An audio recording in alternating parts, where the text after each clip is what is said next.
सारी दुनिया के डॉक्टर्स इस बात पर इत्तेफाक रखते हैं कि माँ के पेट में पहले नुत्फा जाता है, उसके रहम में नुत्फा जाता है, फिर नुत्फा क्या बनता है? डॉक्टर सब कहते हैं एक च्युइंगम की तरह चिपचिपा हुआ, चिंगम की तरह चिपचिपा हुआ एक छोटा सा खून का लोथड़ा बनता है, जिसको अलका कहते हैं। अरबी में अलका चिंगम को भी कहते। तवज्जो चाहता हूं। उसके बाद फिर ये डॉक्टर्स कहते हैं खून के लोथड़े के बाद फिर बगैर हड्डी का गोश्त बनता है, नुत्फे से गोश्त बनता है। फिर थोड़े दिनों के बाद, महीने के प्रोसेस के बाद, डॉक्टर्स कहते हैं कि उसके अंदर हड्डियां आती हैं। हड्डियां आने के बाद फिर चमड़ा आता है, फिर बाल आते हैं। ये प्रोसेस है 9 महीने का। ये आज की तहकीक के बाद, सारे डॉक्टर्स मशीनों से निकालने के बाद इस बात को यहां दुनिया के सामने पेश कर रहे हैं। मगर मैं उस जमाने की बात कर रहा हूं जब साइंस का वजूद भी नहीं था, जब ना एक्सरे मशीन थी, ना सोनोग्राफी, ना सीटी स्कैन, कुछ भी नहीं। लेकिन मेरे आका सल्लल्लाहु तआला अलैहि वसल्लम की जुबान नाज से वही कुरान, वही इलाही निकलती है। सुम्मा खलक़ना नुत्फ़ता अलक़तन फ़खलक़ना अलक़त मुद्ग़तन फ़खलक़ना मुद्ग़त इज़ामन फ़कसौना इज़ाम लहमा। अल्लाह फरमाता है हमने नुत्फे से अलका बनाया, चिंगम की तरह चिपचिपा, फिर अलके से हमने मुद्गा बनाया, मुद्गा कहते गोश्त के टुकड़े को।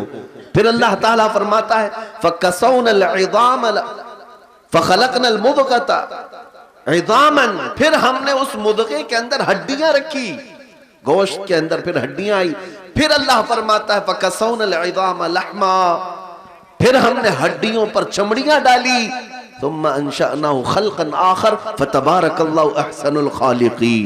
मेरे अजीजों, बायोलॉजी पढ़ने वाले स्टूडेंट्स अगर हैं, साइंस पढ़ने वाले तलबा हैं, तो जाकर फिर से एक बार चेक कर लेना और कुरान की आयत जो मैंने तिलावत की सूरह मोमिनून की, फिर से पढ़ लेना। तुम्हें पता चलेगा कि एम्ब्रियोलॉजी का पूरा इल्म रसूलुल्लाह सल्लल्लाहु तआला अलैहि वसल्लम की जुबान से अल्लाह ने कुरान पाक में बयान फरमाया। बेशक, सुभान अल्लाह। ऐ मुसलमानों, में कौन कौन सी बातों का जिक्र करूं, कितनी तहकीकात की बात करूं। जूलॉजी एक इल्म है, जानवरों के मुतालिक जानकारी, परिंदे आसमान में कैसे उड़ते हैं, यह आज तहकीक चल रही है। बड़े बड़े लेबोरेटरी काम कर रही हैं कि इनको कौन सी चीज है जो हवा में रोक लेती है। अल्लाह ताला ने कुरान में फरमाया अवलम यरो इला तैरी मुसख्खरातिन फी जव्विस समा मा युमसिकुहुन्ना इल्ला अल्लाह।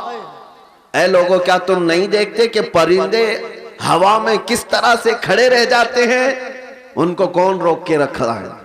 उनको गिरने से बचाता कौन है? मा युमसिकुहुन्ना इल्ला अल्लाह, उनको अल्लाह के सिवा कोई नहीं रोका। जूलॉजी का इल्म कुरान पाक में है। बोटानी, दरख्तों का इल्म कुरान पाक में मौजूद है। यहां पर अगर जो यूनिवर्सिटी है उसमें पढ़ने वाले स्टूडेंट हैं तो उनसे भी मैं बताता हूं पानी की कितनी किस्में हैं, दरख्तों की कितनी किस्में हैं।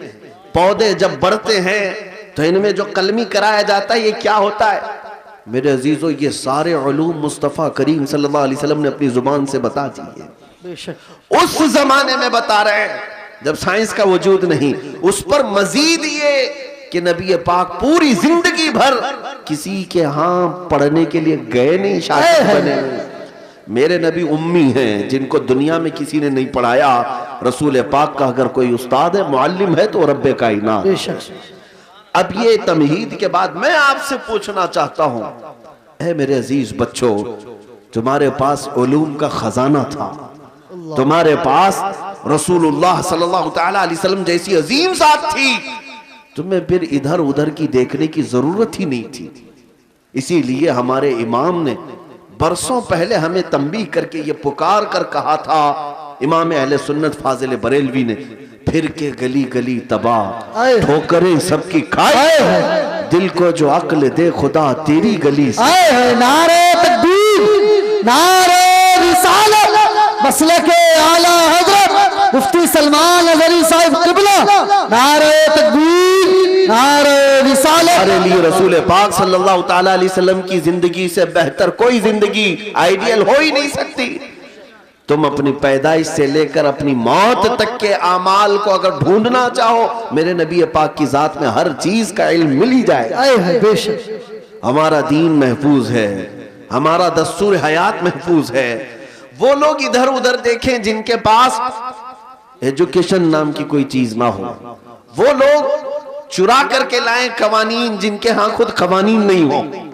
आपको पता है पूरी दुनिया को लॉ तकसीम करने वाला मेरा दीन है, मजहब इस्लाम। बेशक बेशक। कवानीन कौन जानता था? यूरोप जानता था कि लॉ कैसे बनाए जाए, पार्लियामेंट कैसे चलाई जाए। अरे ये बादशाही निजाम, इनमें ऐसा था कि जिसकी लाठी उसकी भैंस, ये चलता था निजाम।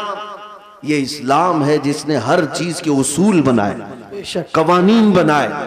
आज आप क्या समझते हैं, फुक़हाए किराम ने जो कवानीन मुरत्तब किए हैं ना, वो आज के जमाने के बड़े बड़े लॉ किताबों से भी बढ़ करके हैं। तुम्हारे दीन में कमी किस चीज की है? किस चीज की है? क्या ना अखलाक की कमी है, किरदार की कमी है, इल्म की कमी है? सारी चीजें हैं। कमी सिर्फ तुम्हारी है कि तुमने तवज्जो करना छोड़ दिया। उनके जो हम गुलाम थे, खल्क के पेशवा रहे, उनसे फिरे जहां फिरा फिराई कमी वक़ार। और आज बहुत सारे लोग ये समझते हैं कि हमारे पास माल और दौलत नहीं इसलिए हम बिछड़े हुए हैं। जी जी। हमारे पास सियासी ताकत नहीं इसलिए हम बिछड़े हुए हैं। हमारे पास इक्तिदार नहीं है, क़यादत नहीं इसलिए हम बिछड़े हुए हैं। हमारे पास डिपार्टमेंट में या फिर किसी भी अच्छे ओहदों पर हमारी नुमाइंदगी नहीं इसलिए हम बिछड़े हुए हैं। नहीं मियाँ, मैं कहता हूं सबब कुछ और है जिसे तू खुद समझता है। तुम्हारे बिछड़ने की वजह, तुम्हारे पसमानदगी की वजह जो तुम सोच रहे हो वो नहीं है। सबब कुछ और है जिसे तू खुद समझता है।